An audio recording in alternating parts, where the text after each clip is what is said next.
दिन रिफाइनरी के उद्घाटन के लिए आऊंगा, उस दिन इस चुनाव विजय के लिए धन्यवाद भी करने आऊंगा। आने वाले समय में इस इलाके में रोजगार के अवसर पैदा होंगे, युवाओं के लिए नए रास्ते बनेंगे। मेरे बाड़मेर के भाई बहन जो पुराने लोग हैं, वो जब मेरी ये बात सुनते हैं तो उनको लगेगा या ये संभव है, ये होगा क्या? स्वाभाविक है कि ऐसी मुसीबतों में उन्होंने जिंदगी गुजारी है।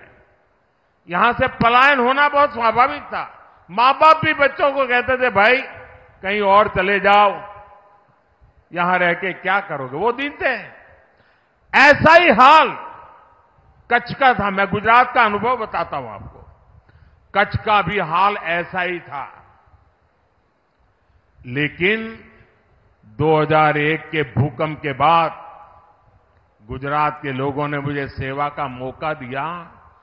आज पूरे हिंदुस्तान का सबसे तेज विकास करने वाले जो जिले हैं, उसमें आज कच्छ जिला पहुंच गया है।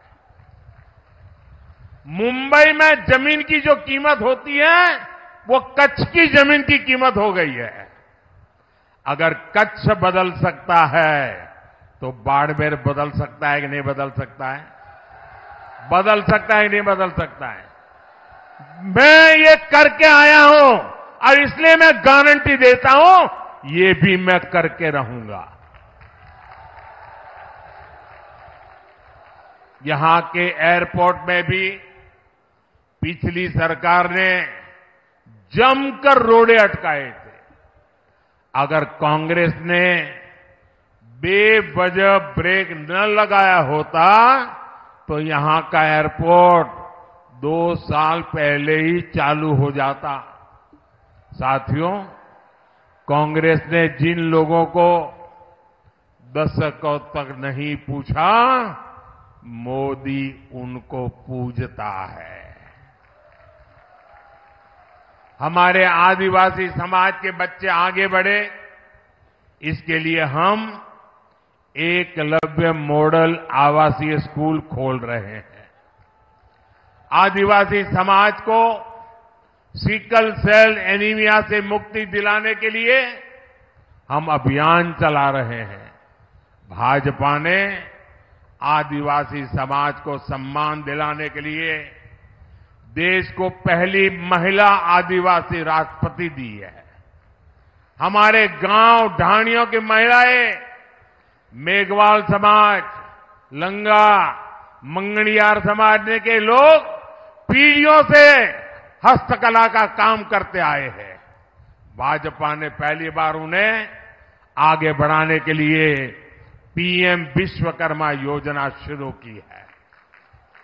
अपनी मेहनत से रेत में भी फसल उगाने वाले यहां के किसानों को भी कभी किसी ने नहीं सराहा।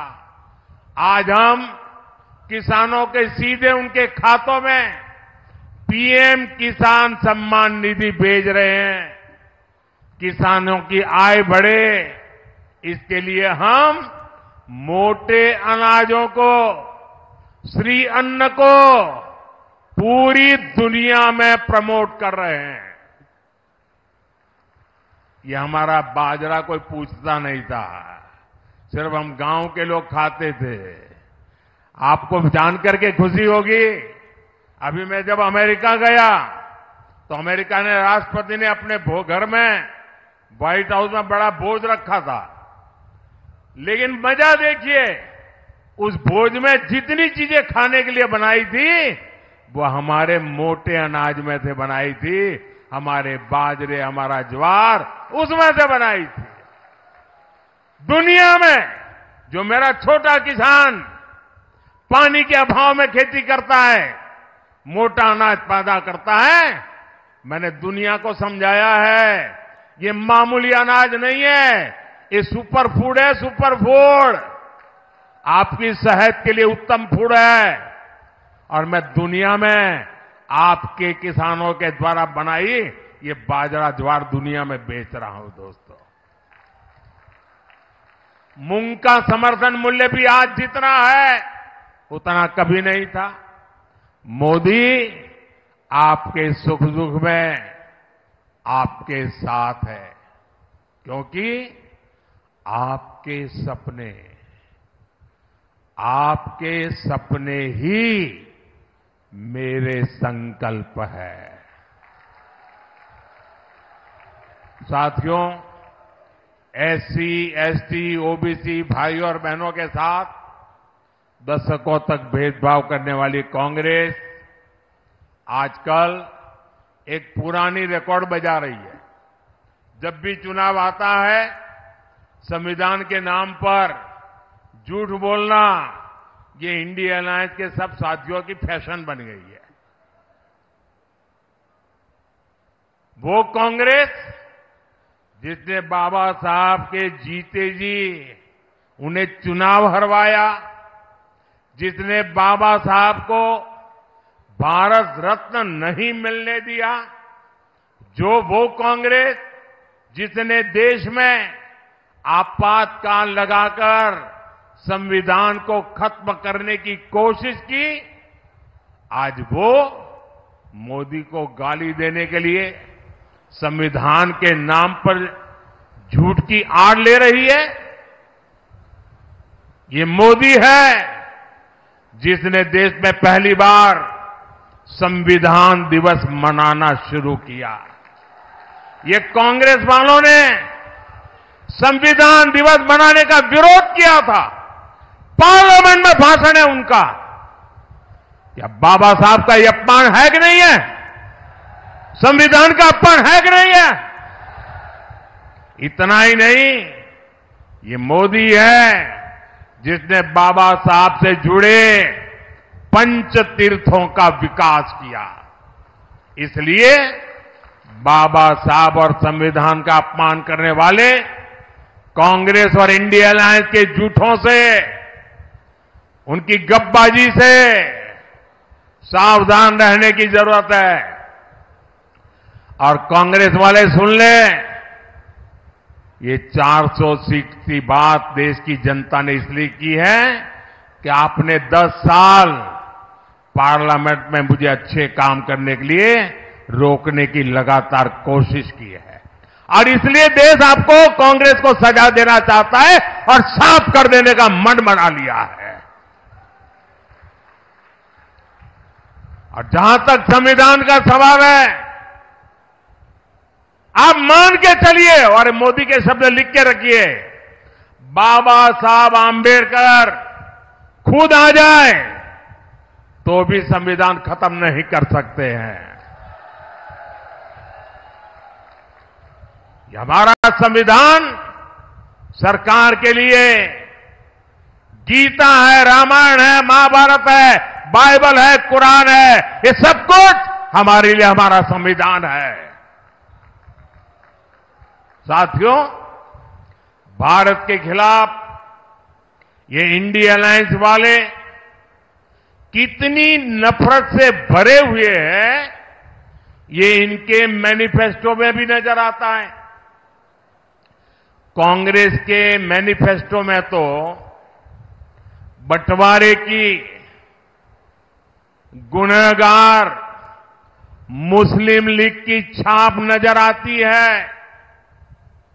अब इंडिया अलायंस में शामिल एक और दल ने देश के खिलाफ बहुत खतरनाक ऐलान किया है। उन्होंने अपने मैनिफेस्टो में लिखा है, जिस पोखरण की धरती ने भारत को परमाणु शक्ति से संपन्न किया, अब इंडिया अलायंस का कहना है कि हम भारत के परमाणु हथियार नष्ट कर देंगे, दरिया में डुबो देंगे।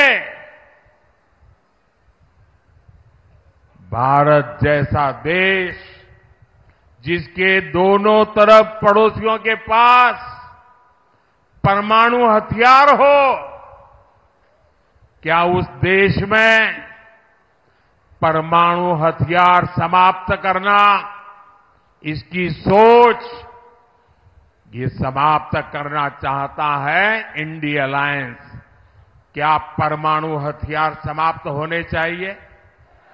मुझे सबका जवाब चाहिए। क्या परमाणु हथियार समाप्त होने चाहिए? क्या परमाणु हथियार समाप्त होने चाहिए? मैं जरा कांग्रेस को पूछना चाहता हूं, आपके ये साथी, ये आपके इंडिया अलायंस के साथी किसके इशारे पर काम कर रहे हैं? ये कैसा गठबंधन है जो भारत को शक्तिहीन करना चाहता है? आखिर किसके दबाव में आपका ये गठबंधन हमारे पर